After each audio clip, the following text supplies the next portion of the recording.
I think we're good to go. Are you ready? I'm ready. All right.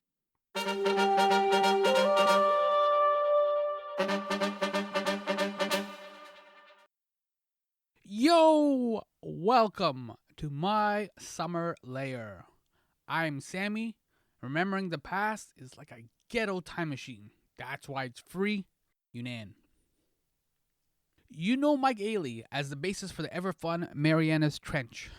He's continued to work on a solo project while the band is on a break, and thankfully, he's sharing his music rather than keeping it all to myself. Terrible Mariana's pun. There's gonna be fallout for that.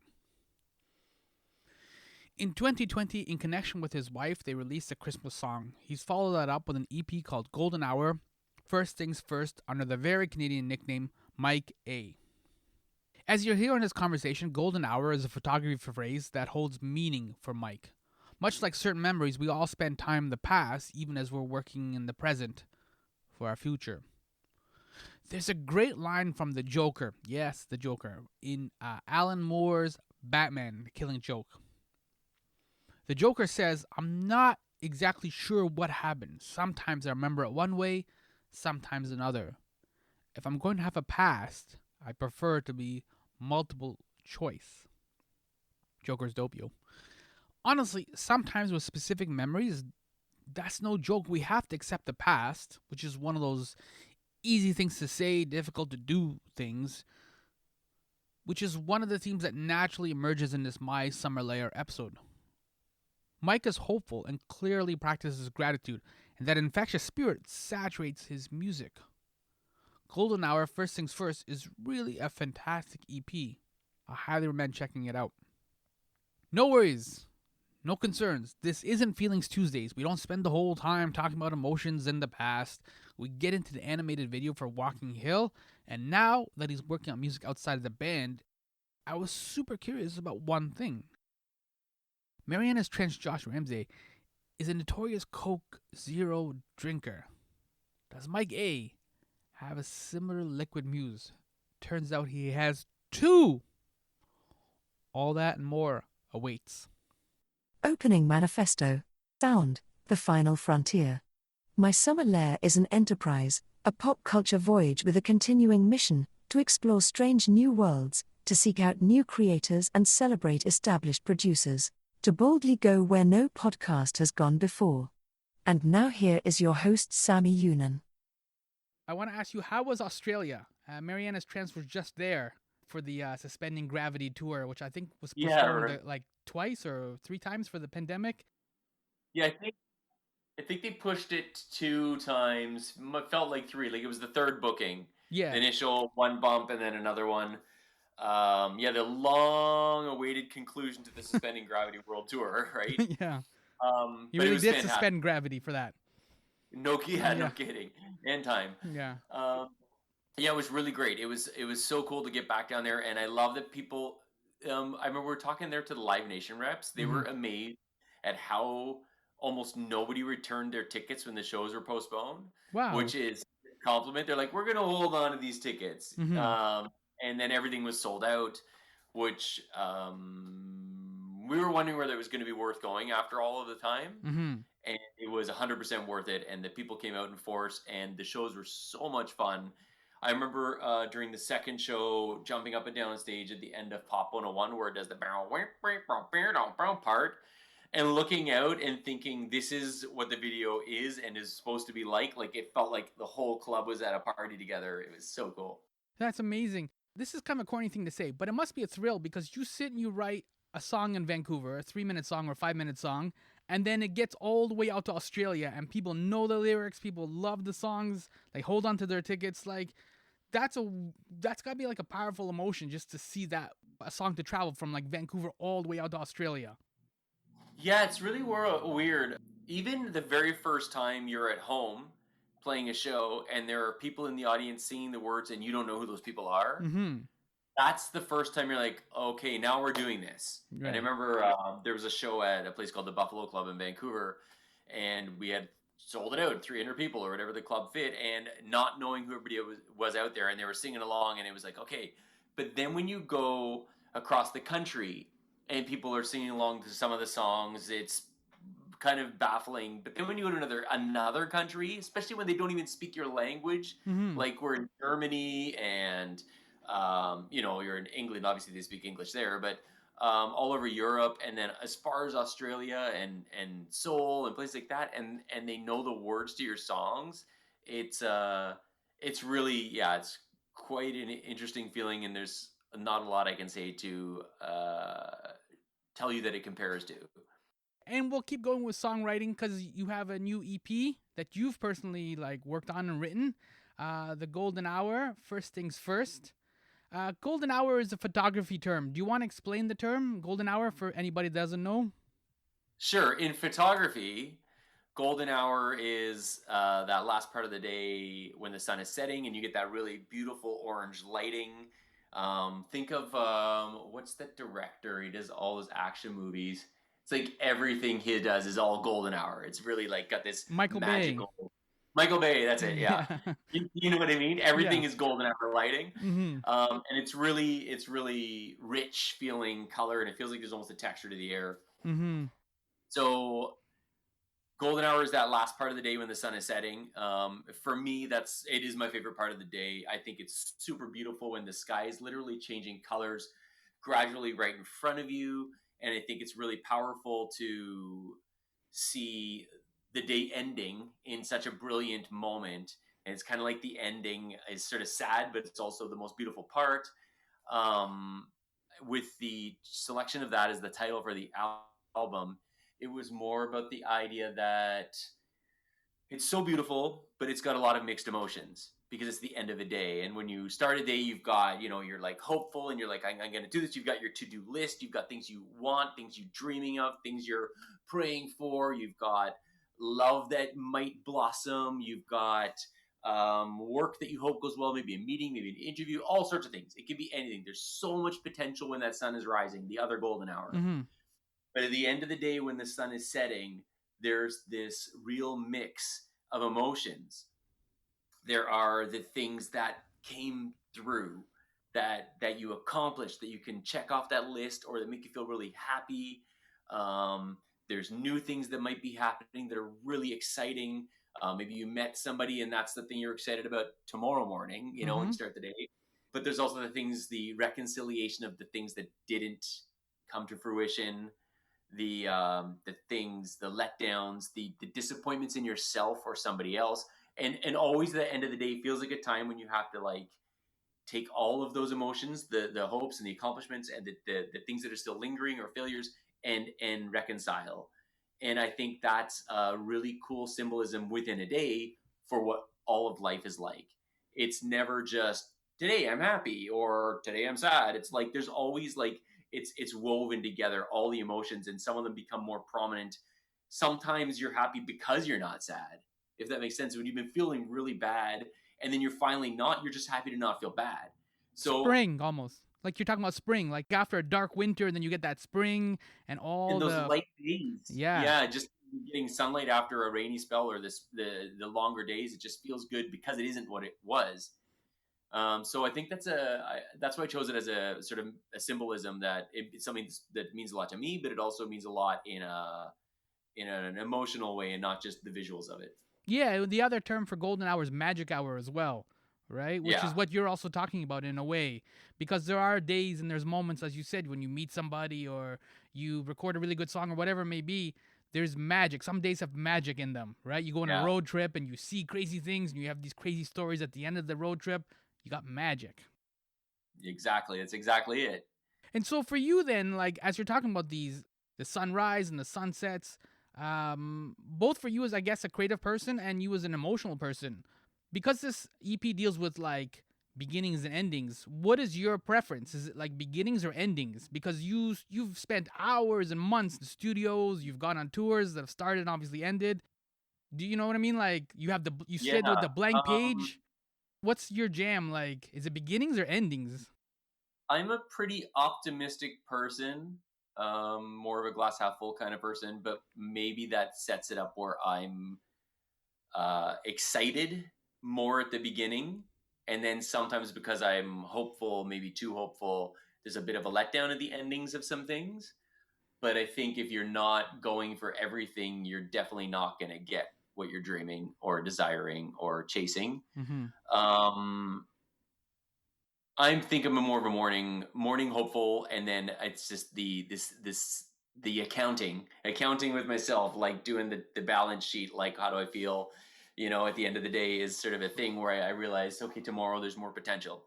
But I'm a morning, like, hopeful, optimistic beginnings guy. I think if it's one or the other, but I love when you've really, really, really done it. You've accomplished all the things. There's something about sitting in that little moment and just being. When we won our first Juno, actually our only Juno, I remember sitting there and our whole job was just what's next. Because I don't think you keep accomplished things if you settle for where you are. So there was always the next goal. But I remember that day being like, tonight I'm just going to enjoy where we are. So if you can call that an end, like sort of end of a bit of a story, that chapter, that one, I will just savor this moment, this ending, and then tomorrow back to the beginning, if that makes sense. Yeah.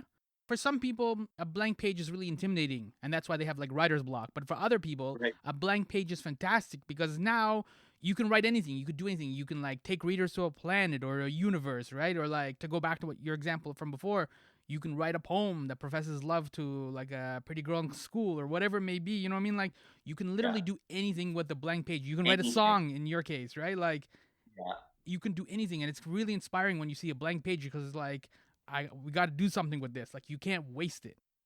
For me, that's how it is with the little music studio I have at home. Is I walk in there and I look at the guitars and look at the microphone and the computer, and I'm like, all I see is potential. Maybe I'll write the best song ever. I probably won't, but I'm going to keep trying. And I look at that room, and sometimes that blank page, when I don't have ideas, I'll literally start with a tempo. I'm like, okay, I want to do a song that's fast. And instead of going, I have nothing, go, why don't you start with almost nothing and take the pressure off? Because nobody's waiting for anything. That's the one thing about being a new artist. Nobody's waiting for your music. Right? Which leads again to what we were saying before, the magic hour. Because you can go in there with nothing, and then all of a sudden you hit on a couple of notes or some melody or something, like, oh, now you got something, right? That's the thing. In every single song, there's a point where I realize it's worth keeping or throwing away, or it needs more work, where I'll get a wave of emotion. Something will happen in the writing where all of a sudden I'm like, there it is, something's right there. I'm not exactly sure yet, or sometimes it hits you like a sledgehammer. But there's this moment where this is good. And I either like get up and I gotta fucking dance because it's like, oh my God, I found the groove and it feels so happy or whatever. Or it's like, oh my God, I gotta start crying because it's like, that's it. That's the feeling in music. Yeah. And getting one of those things is how I know something is worth it to me to finish. I'll finish it and spend the hours and hours doing the detailing. If I can hit one of those intense emotional things. Yeah. So it's that potential, right? And then the empty page, and then all of a sudden there's something there. Something out of you nothing. Can always start again. You can always start again. Doesn't matter. It's not like you get one thing. In fact, the more you start, the better you're going to get. The cliche again for what we're talking about is like, there's always tomorrow, right? So even if you had a terrible day or like even terrible week, like you can kind of shut it down. You go to bed at like 7 p.m. or 8 p.m. really early, and then you try and shut it down, and then you try like, all right, tomorrow I'm going to get up at like 8 a.m. and we're going to restart this whole thing, right? Because like today just didn't work out, and that's the hope. There's always tomorrow. Yeah, I read this book called Black Box Thinking, which is quite a tedious read. It's almost like a textbook, but it's really interesting. And it's a lot about like the just steps, progress, little bits at a time. And like the black box being the airplane, where they analyze any accident and figure out what they can do to get better every time. And there was this one example of a pottery class, and the instructor was to half the class, you have the entire semester to make one perfect project, the best you can, but you can make one. And to the other one, your grade is going to be based on how much you can make by weight.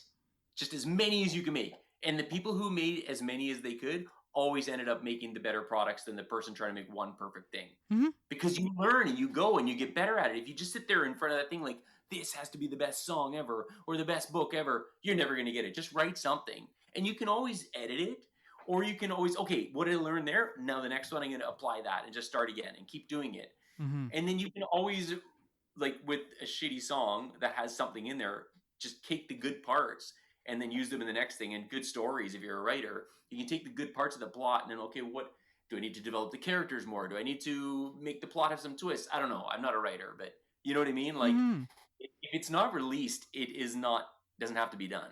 Yeah, I think it was W.H. Auden. We're getting to the philosophical part of the conversation now. But I think it was W.H. Auden who says a poem is never finished. It's just abandoned. Like, so when he's writing poetry, he never finishes it. It's just kind of abandoned. You know what I mean? Like, he brought it to a certain conclusion, and he keeps revising it, keeps working on it. And when he does, oral presentation with the poem, he will kind of add new verses, take away verses. And I mean, you guys do the same thing, right? Where, like, you can do a song acoustic, and, like, then you could do a full band, and, like, you know what I mean? Only, like, half of you guys do the song. You know what I mean? Like, you can kind of do anything. Like, it's all Lego blocks. Poems never finished, abandoned. It is funny. I think it drives my wife crazy sometimes when I like keep working on the same song and trying to what can you do to make it better. But there is a point, I think, where will more work on this song be more beneficial than now investing this time in a new idea? Because eventually you're just tinkering, almost to tinker. Like, I could probably make it better, but at 99%, don't spend all the time chasing that 1%.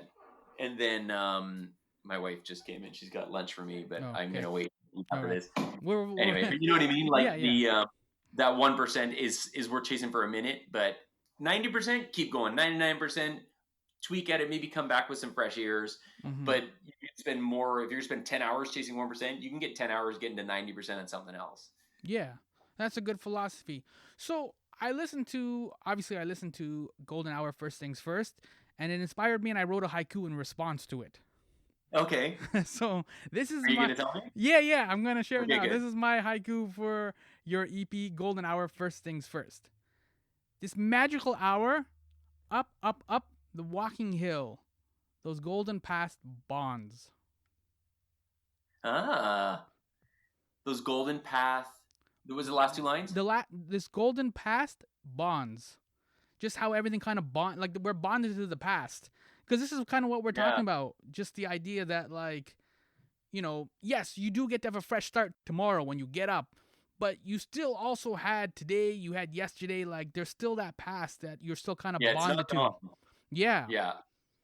That's a lot. That's like with Up, Up, Up. That's very, very much what that song is about. It's back when I started in my first band with these great friends in this little apartment we were crammed into downtown Vancouver, and you could see English Bay with a little creek between the buildings, but we didn't really have a beach view. But we knew it was there, and the sunsets were always coming in those windows in the summer. But it was the thing where I've never like sat around spending all my time missing it, but I do.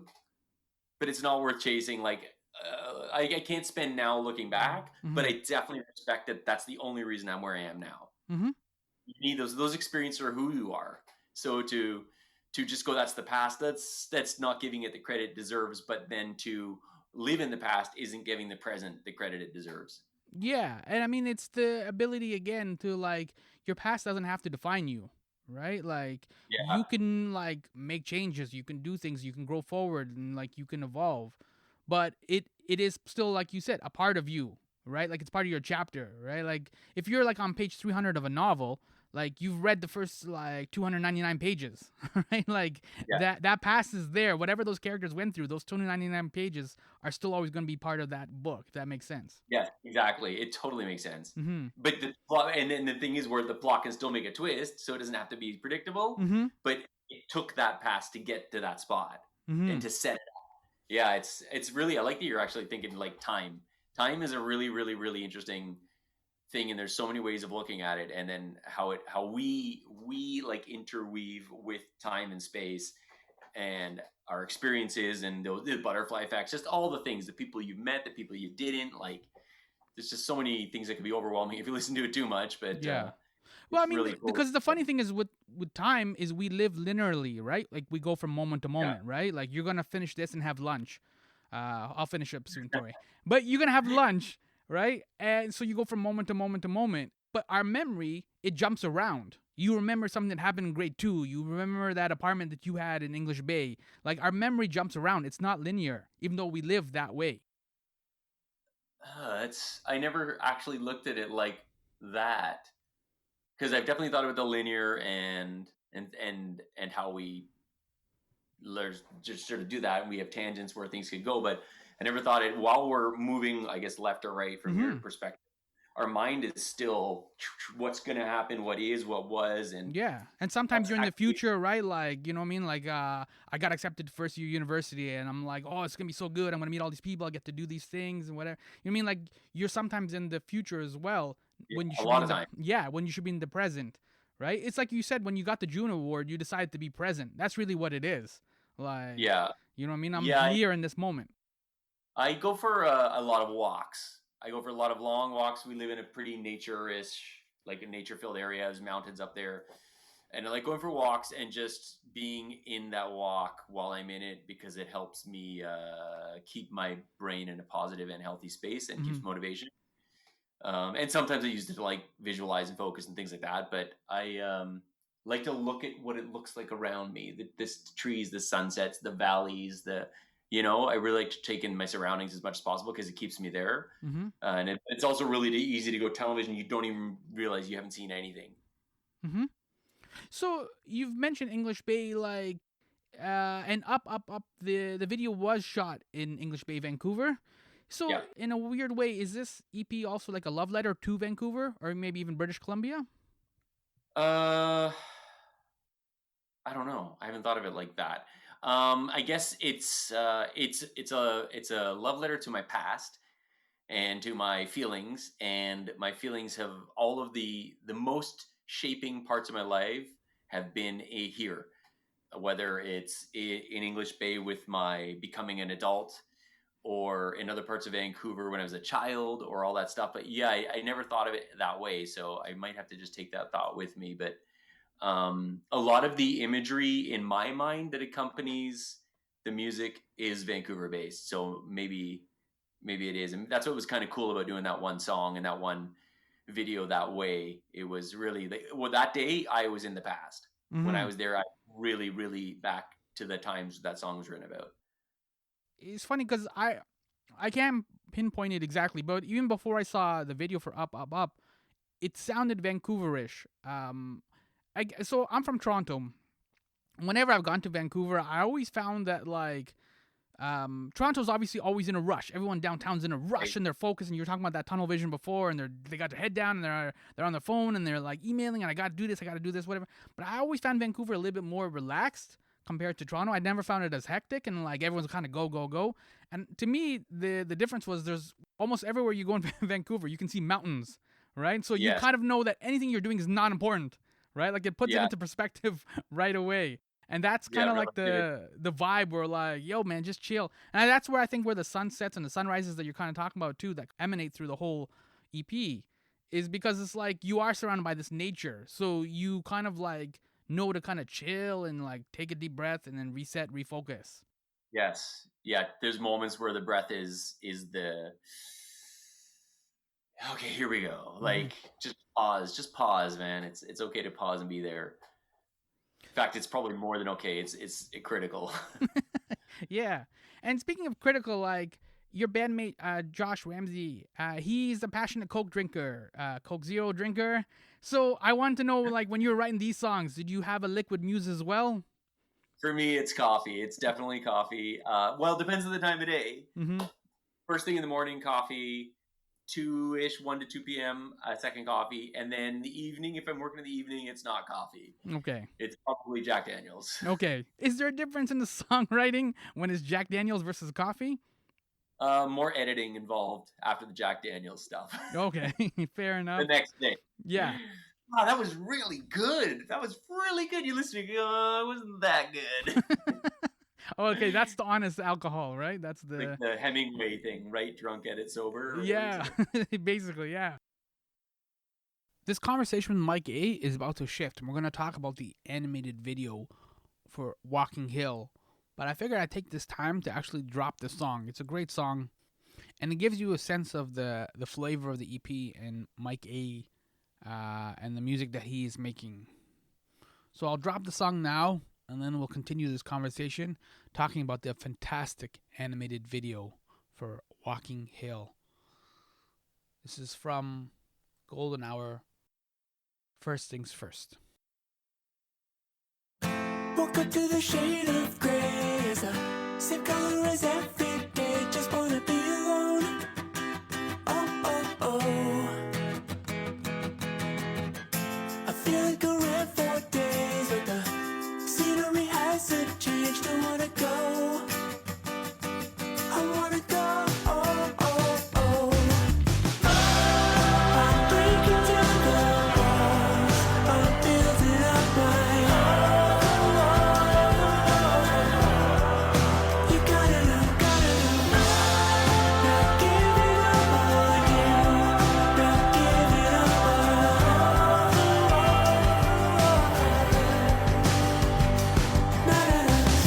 I cancel my plans again, and I worry what people say, but I don't wanna go. No, oh, oh, oh, oh, oh. I could have another drink, and I hope it helps everything, but no it won't. No it won't. Oh, oh, oh. I'm breaking down the walls. I'm building up my You gotta know, not giving up on you, not giving up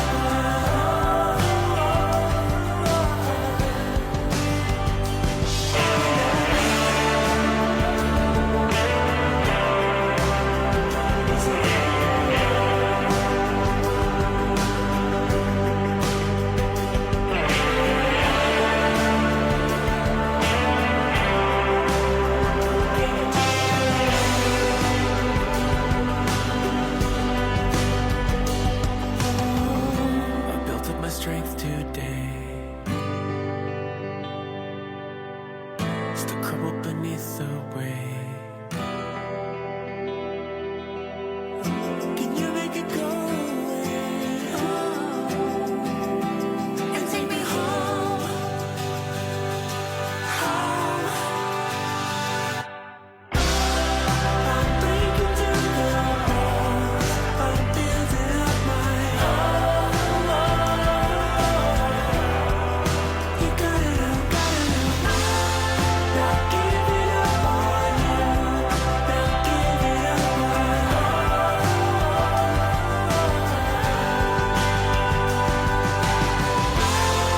Not giving up on you, not giving up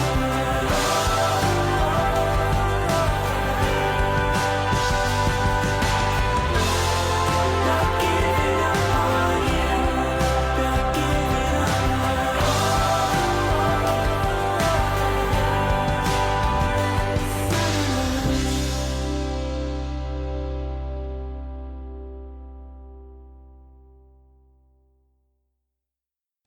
I want to talk about Walking Hill, which has a fantastic animated music video. Can you kind of put some meat on those bones? Like, how did that kind of all come together? Yeah, so that song is it was when the COVID lockdown thing was about 9-10 months into that, and I was starting to go stir crazy.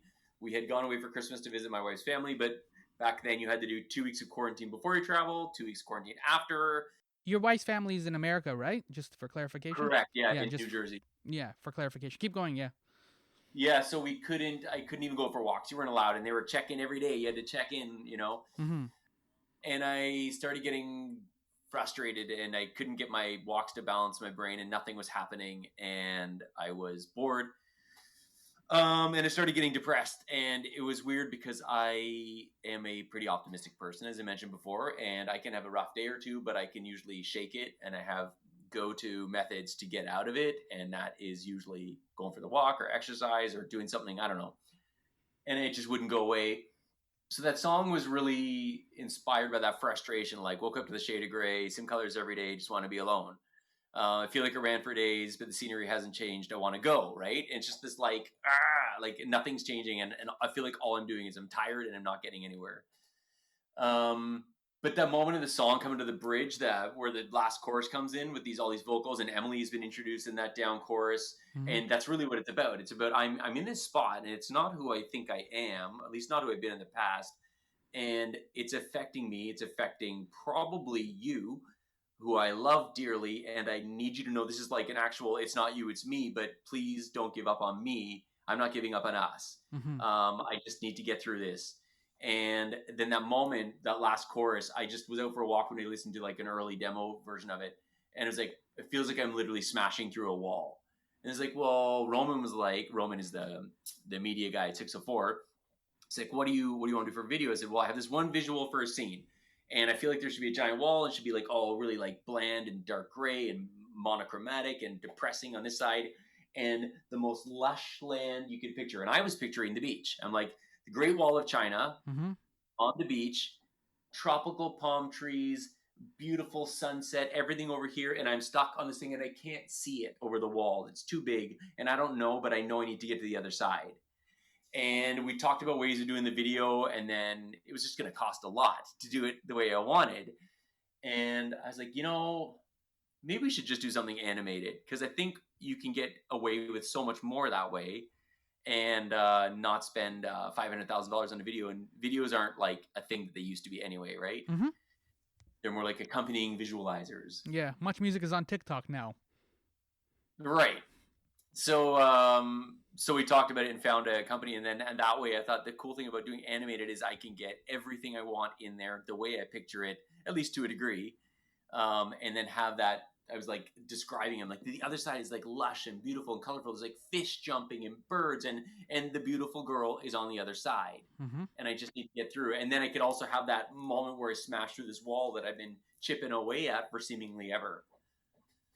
Yeah. So. It's a very powerful moment too when he breaks through the wall. I know we're kind of doing a little bit of a spoiler, but it is a very powerful moment because the song lifts up as well, as you said, right? Yeah. So to see him kind of like make it through the wall, again, it's echoing a lot of the themes that we've been talking about. Where like you don't have to stay in this gray environment all the time, right? You can work your way through it. You can burst through the wall. You can do different things to get to the other side where there is a nice blonde lady, but also lots of fish and like butterflies and water and grass and all that. Life. Just life, right? You come back to life. Yeah. What is next now? So the EP is out, or at least the videos, you've put some of the videos up on YouTube. Well, so what is next? Are you going to like do a little tour? Are you going to do some performances? What are you hoping to do with the EP?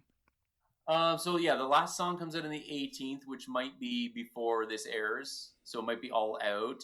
It's Kaleidoscope. It's that one about meeting my wife, that beautiful day where our lives felt like they intertwined and then had to be pulled apart. And I'm not sure what's next. I don't foresee touring because it's like 16 minutes worth of music. So I can't headline a show, and I don't foresee opening for anybody, although I have more stuff, but it doesn't make sense to play something that's not out. And we're going to be working on the next Marianas album as well. But I don't know. We'll see. We'll see what happens. It's not done. There's more of the golden hour coming. Okay. And Josh put out a solo album and you put out this EP. Like, when you come back now to do a Marianas album, like, do you feel like you have all these kind of extra like weapons or like abilities now to like add more things to this new album? Yeah, it's interesting. From the way Josh did his solo thing, it was really experimenting with a whole bunch of different genres. So he probably picked up a few new tools to apply to other things where they can be worked in and not be out of place. And for me, I think it might give me a little more confidence in suggesting ideas.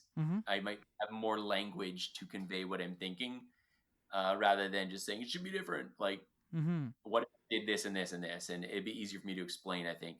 That being said, Josh's ideas are quite comprehensive by the time we're hearing the rough version, which is quite unrough. Yes, I could imagine. Yeah, I mean, if it's still working right after all these years, like, kind of keep going. Yeah, I'm not going to change the formula too much, but I feel like I may have a little extra to contribute.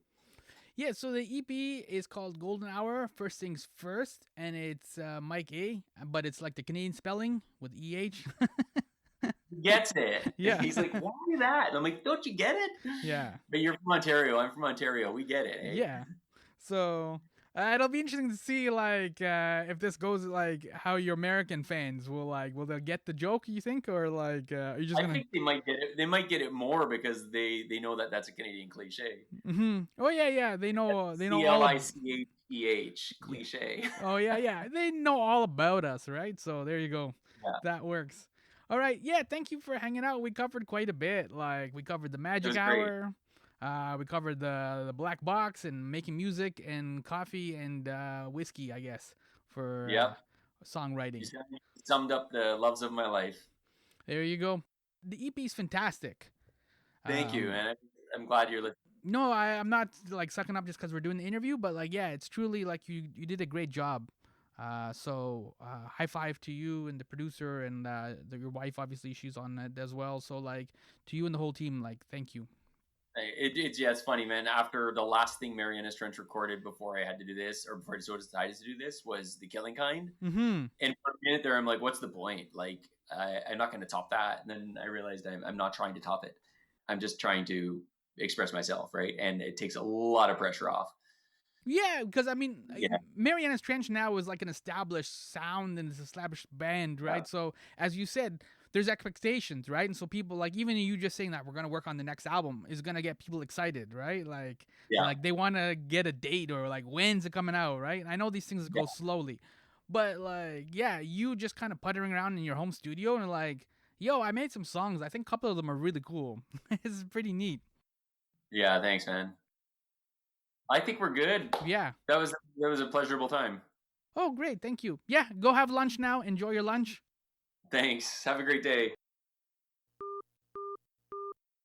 Yo, that was Mike Ayley, the bassist for Marianas Trench, talking about his solo project Golden Hour, First Things First, under the nickname MIKEH. I'm Sammy Younan, and this is my Summer Lair. In this episode, I tried to get all classy, and I failed, which is like the equivalent of wearing a tuxedo t-shirt with many wrinkles. That's so embarrassing. The wrinkles, of course. The tuxedo t-shirt is ever classy. That sucker's timeless. I attributed the W.H. Auden quote to a poem is never finished, it's simply abandoned. Turns out it was another poet, Paul Valery, and before the line was reduced to an adage, the entire quote is powerful. This is what Paul wrote. In the eyes of those who anxiously seek perfection, a work is never truly completed. A word that for them has no sense, but abandoned. This abandonment of the book to the fire or to the public, whether due to weariness or to a need to deliver it for publication, is a sort of accident, comparable to the letting go of an idea that has become so tiring or annoying that one has lost all interest in it.